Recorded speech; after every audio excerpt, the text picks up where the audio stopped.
जननीं शारदां देवीं रामकृष्ण जगद्गुरुं पादपद्मे त्वा सित्वा প্রণমামি মুহুর্মুহু। শ্রী মায়ের কথা। নমস্কার বন্ধুরা, আপনাদেরকে স্বাগত আমার এই চ্যানেল সিম্পলি সঞ্চিতায়।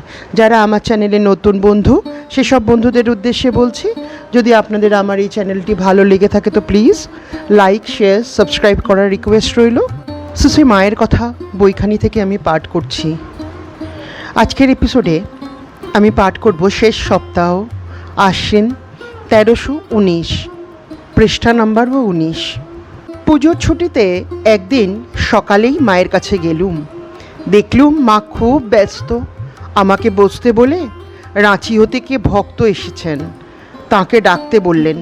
ভক্তটি অনেক ফল, ফুল, কাপড় ও একছড়া কাপড়ের গোলাপের মালা, দেখতে ঠিক সদ্য প্রস্ফুটিত ফুলের মতো, নিয়ে উপরে এলেন। মালাটি মাকে গলায় পরাতে অনুরোধ করায় মা উহা পড়লেন। এমন সময় গোলাপ মা এসে মালার লোহার তার মায়ের গলায় লাগবে বলে ভক্তটিকে বকলেন। ভক্তটিকে অপ্রতিভ হতে দেখে করুণাময়ী মা বললেন, না না, লাগছে না, কাপড়ের উপর পড়েছি। ভক্তটি প্রণাম করে নিচে গেলেন। পরে মা ও আমি জলখাবার মানে প্রসাদ খেতে বসলুম। আমি কিছু ফল ও খাবার নিয়ে গিয়েছিলাম মাকে দেবার জন্য। উহা তাহার কাছে আনতেই মা বললেন, ঠাকুরকে নিবেদন করে নিয়ে এসো। নিয়ে আসতে তা থেকে একটি আঙুর মুখে দিয়ে বললেন, আহা, বেশ মিষ্টি তো। একখানি কাপড় কয়েকদিন পূর্বে দিয়েছিলুম, সেই কাপড়খানিও পরেছিলেন। আমাকে দেখিয়ে বললেন, এই দেখো গো, তোমার কাপড় পরে পরে কালো করেছি। অবাক হয়ে ভাবলুম, এই অযোগ্য সন্তানের উপর তোমার এতই কৃপা, এত স্নেহ। মা নিজের হাতে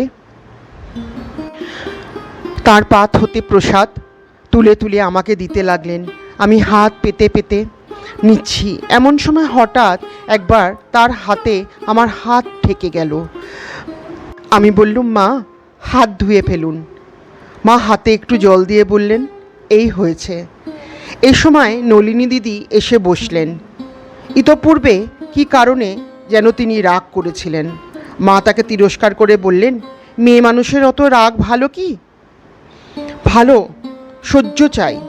শৈশবে বাপ মায়ের কোল, যৌবনে স্বামীর আশ্রয় ছাড়া মেয়েদের আর কেউ আবরুতে পারে না।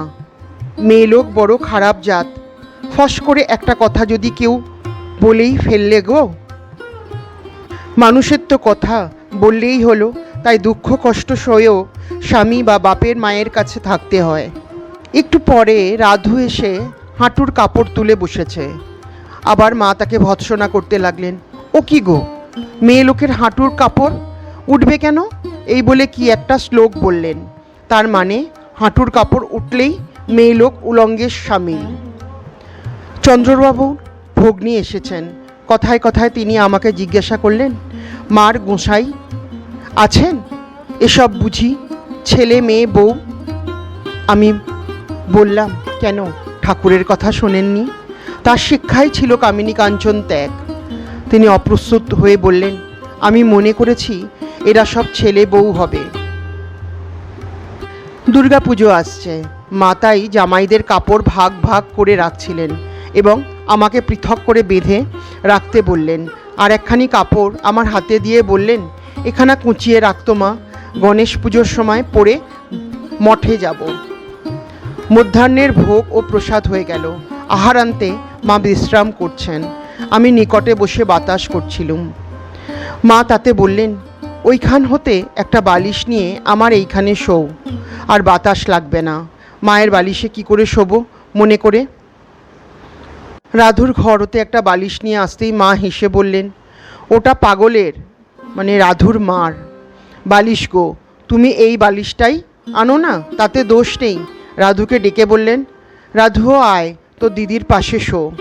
মার সঙ্গে চন্দ্রবাবুর ভাগ্নির সম্বন্ধে কথা হতে লাগলো।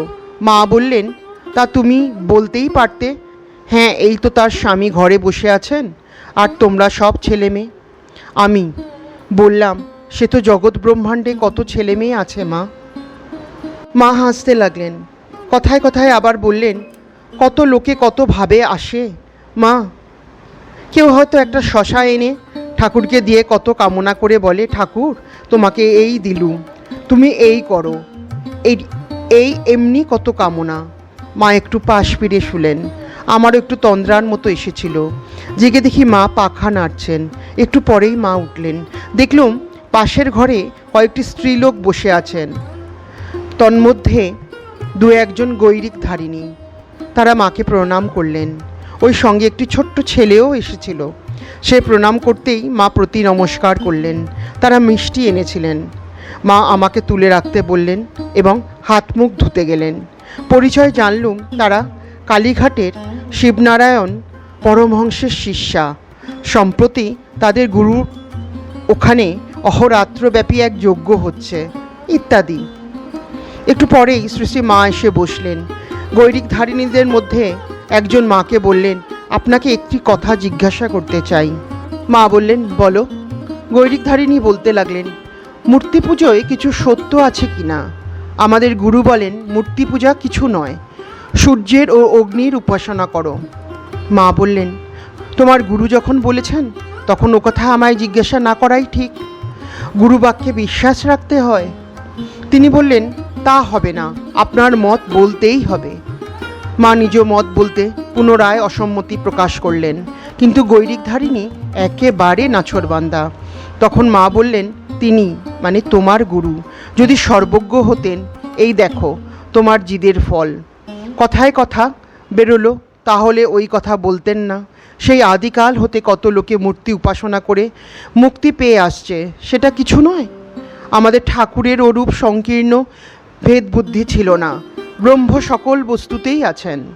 তবে কি জানো, সাধু পুরুষরা সব আসেন মানুষকে পথ দেখাতে। এক একজনে এক এক রকমের বলেন। পথ অনেক, সেই জন্য তাদের সকলের কথাই সত্য।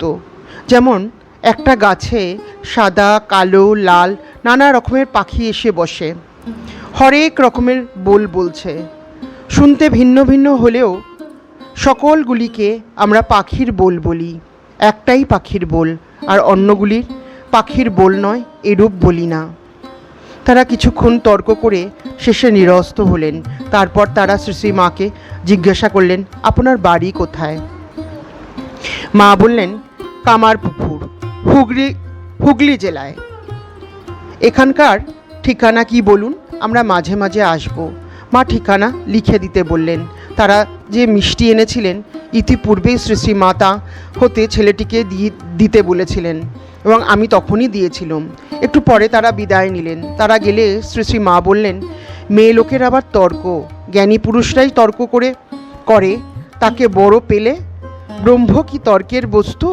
একটু পরেই আমার গাড়ি এলো। মা বললেন, এই তো পটলডাঙ্গার গাড়ি এসেছে বলছে, এক্ষুনি এলো।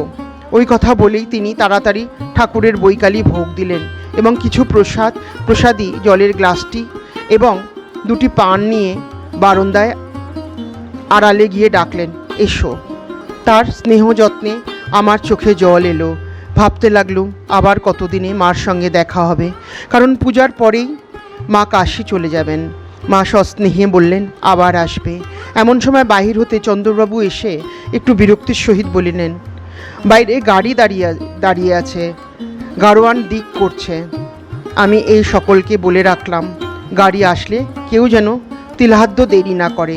সুশ্রী মা তাই শুনে বললেন, আহা, তার কি, এই তো যাচ্ছে, এসো মা। আমি অশ্রুস্নিগ্ধ চোখে তাড়াতাড়ি প্রণাম করে নেমে গেলুম। প্রাণের আবেগে সেদিন বাড়িতে কারো সহিত ভালো করে কথা বলতে পারলুম না। সারা রাতও ওইভাবেই কেটে গেল। বন্ধুরা, জগৎজননী শ্রী শ্রী মা শারদা সবার মা। তিনি বলতেন ব্রহ্ম সব কিছুতে আছে। ঠাকুর বলতেন ব্রহ্ম সব কিছুতে আছেন, মাও তাই বলতেন। সেই জন্য ব্রহ্ম কি তা মুখে বলা যায় না, এই কথা ঠাকুর বলেছিলেন। আজকের এপিসোড এই পর্যন্তই। শ্রী শ্রী মায়ের কথা এখানেই ইতি টানলাম। আপনাদের যদি আমার এই চ্যানেলটি ভালো লেগে থাকে তো প্লিজ লাইক, শেয়ার, সাবস্ক্রাইব করার রিকোয়েস্ট রইল। নমস্কার।